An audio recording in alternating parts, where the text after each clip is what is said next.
தமிழகத்தின் வறட்சி நிலை குறித்து ஆய்வு மேற்கொள்ள கடந்த 3ஆம் தேதி குழு ஒன்று அமைக்கப்பட்டது. அமைச்சர்கள், அதிகாரிகள் ஆகியோர் அடங்கிய இந்த குழு நேற்று தனது ஆய்வை முடித்து அரசிடம் அறிக்கையை சமர்ப்பித்தது. இந்த அறிக்கையின் பேரில் நடந்த விரிவான ஆலோசனை கூட்டத்தில் எடுக்கப்பட்ட முடிவுகளை முதலமைச்சர் ஓ பன்னீர்செல்வம் அறிவித்துள்ளார். இந்த முடிவுகளை விரிவாக பார்க்கலாம். அமைச்சர்கள், அதிகாரிகள் பங்கேற்ற வறட்சி நிலை குறித்த ஆய்வறிக்கை தொடர்பான ஆலோசனை கூட்டத்தில் 15 அம்ச முடிவுகள் அறிவிக்கப்பட்டுள்ளன.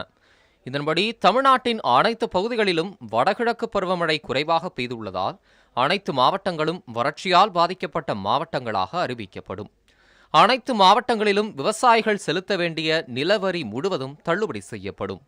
வறட்சி காரணமாக விவசாயிகள் தங்கள் கடனை திருப்பிச் செலுத்த இயலாது. இதனால் கூட்டுறவு வங்கிகள் மற்றும் வணிக வங்கிகளில் விவசாயிகள் பெற்றுள்ள கடன்கள் மத்திய கால கடனாக மாற்றியமைக்க வழி செய்யப்படும். இவ்வாறு மாற்றியமைக்க தேவையான அன்னவாரி சான்றிதழ்கள் விரைந்து வழங்க நடவடிக்கை எடுக்கப்படும். இந்த ஆண்டு கூட்டுறவு வங்கிகள் மூலம் வழங்கப்பட்டுள்ள 3028 கோடி ரூபாய் பயிர்க்கடன் மத்திய காலக்கடனாக மாற்றியமைக்கப்படும்.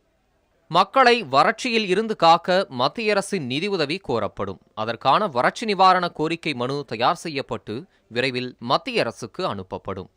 பேரிடர் நிவாரண வரையறையின்படி 33% மேல் மகசூல் இழப்பு ஏற்பட்டுள்ள விவசாயிகளுக்கு நிவாரண உதவித்தொகை வழங்கப்படும். நெற்பயிர் ஏக்கர் ஒன்றுக்கு 5465 ரூபாய், நெல் தவிர இதர பயிர்களுக்கு ஏக்கருக்கு 5465 ரூபாய், மானாவாரி பயிர்களுக்கு ஏக்கருக்கு 3000 ரூபாய், நீண்டகால பயிர்களுக்கு ஏக்கருக்கு 7287 ரூபாய், முசுக்கட்டை பயிர்களுக்கு ஏக்கருக்கு 3000 ரூபாய் என்ற வீதத்தில் நிவாரணத் தொகை வழங்கப்படும்.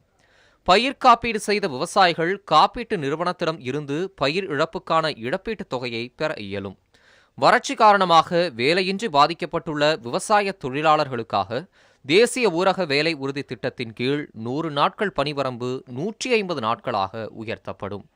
ஊரக வளர்ச்சி மற்றும் ஊராட்சித்துறை மூலம் ஏரிகள் தூர்வாருதல், குளங்கள் சீரமைத்தல் மற்றும் பாசன வாய்க்கால்கள் தூர்வாருதல் போன்ற பணிகள் 3400 கோடி ரூபாய் செலவில் மேற்கொள்ளப்படும்.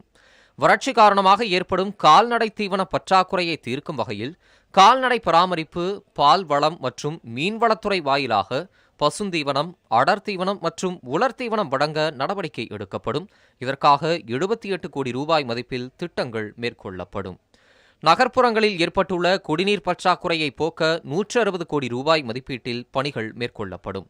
கிராமப்புறங்களில் ஏற்பட்டுள்ள குடிநீர் பற்றாக்குறையை தீர்க்க 350 கோடி ரூபாய் மதிப்பீட்டில் பணிகள் மேற்கொள்ளப்படும். வன உயிரினங்களுக்கு தேவையான தீவன மற்றும் குடிநீர் ஆதாரத்தை பெருக்க 5 கோடி ரூபாய் ஒதுக்கப்படும். பொதுப்பணித்துறை மூலமாக நீராதாரங்களை மேம்படுத்தும் பணிகள் 25 கோடி ரூபாய் மதிப்பீட்டில் மேற்கொள்ளப்படும். கடந்த 2 மாதங்களில் தற்கொலை செய்து கொண்ட 17 விவசாயிகளின் குடும்பங்களுக்கு முதலமைச்சர் பொது நிவாரண நிதியில் இருந்து தலா 3 லட்சம் ரூபாய் வழங்கப்படும். வறட்சி பாதிப்பு காரணமாக அதிர்ச்சியில் விவசாயிகள் உயிரிழந்துள்ளதாக ஊடகங்களில் வெளியான தகவல்கள் பற்றி மாவட்ட ஆட்சியர்களிடம் இருந்து விரிவான அறிக்கை கோரப்பட்டுள்ளதாகவும், அறிக்கைகள் கிடைத்தபின் இறந்த விவசாயிகளின் குடும்பங்களுக்கு தக்க நிவாரண உதவி வழங்கப்படும் என்றும் தமிழக அரசு தெரிவித்துள்ளது.